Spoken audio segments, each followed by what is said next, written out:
Hey, church, this is Vince Miller. Thank you so much for joining me for another devotional. Our shout out goes to Jeff Barnett today of Conroe, Texas. Jeff, thank you for using our devotionals with your staff team. What a blessing that is. And I hope that this devotional would be a blessing to you. John chapter 14, verse 27, it reads, Jesus says, rather, "Peace I leave with you, my peace I give to you." I give to you, Jeff. Not as the world gives, do I give to you. Let not your hearts be troubled, neither let them be afraid. Now, honestly, I think most people would read right past this verse. They would miss the incredible point that Jesus is trying to make here, which is this. He is declaring that, number one, the progressive state of the world is not doing so well. And second, there is a divine counter response that Jesus has to this. He promises peace in a progressively sinful and troubled world. You see, down through time, culture and the people of almost every culture have claimed to be able to guide or give people a way or a path to peace. But mortal man cannot give this. It is impossible. Many will even proclaim that progressive moves will lead us down a road to more or greater peace. They will suggest that all we got to do is pay penance for past wrongs, and then we'll find peace, or all we have to do is address economic inequality, then we'll have peace, or care for human rights, then we'll have peace, or create environmental stability, or establish mental health programs, or build global collaboration, and then finally we'll have peace. But none of these advancements ever, or their programs or agendas, can provide us with the peace that we want. That's because they failed to address a fundamental individual human issue, which is sin.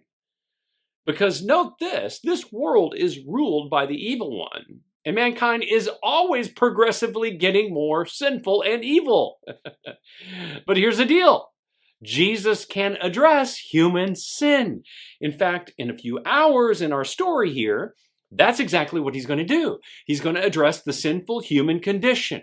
And with it, he's going to instate a new era and extend real, actual, living, permanent peace, unbelievable peace.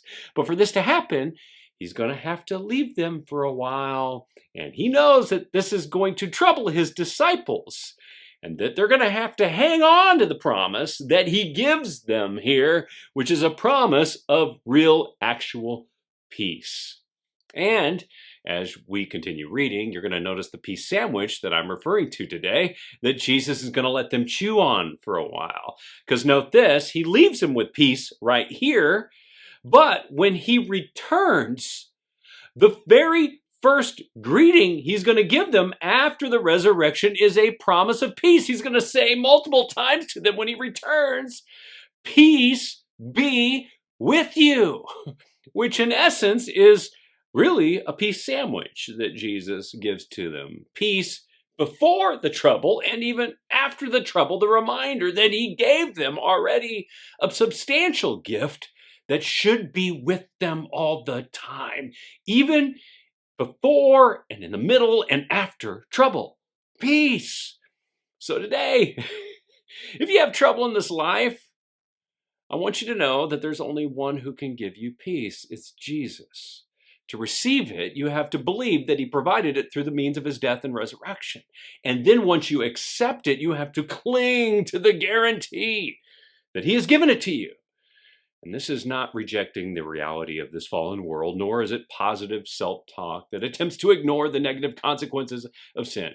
It's this. It's accepting and believing a promised reality instituted by the King of creation, who makes good on every promise he has stated since the beginning of time. Even this one, the promise of peace. So, guys, if your stomach is a little upset today by all the concerns of this life or in your life, try chewing on a peace sandwich and have it for breakfast, lunch, and dinner today, because it will leave you satisfied and full. I love you guys. I pray this has blessed you. May it give you peace. And I'll see you right back here again tomorrow.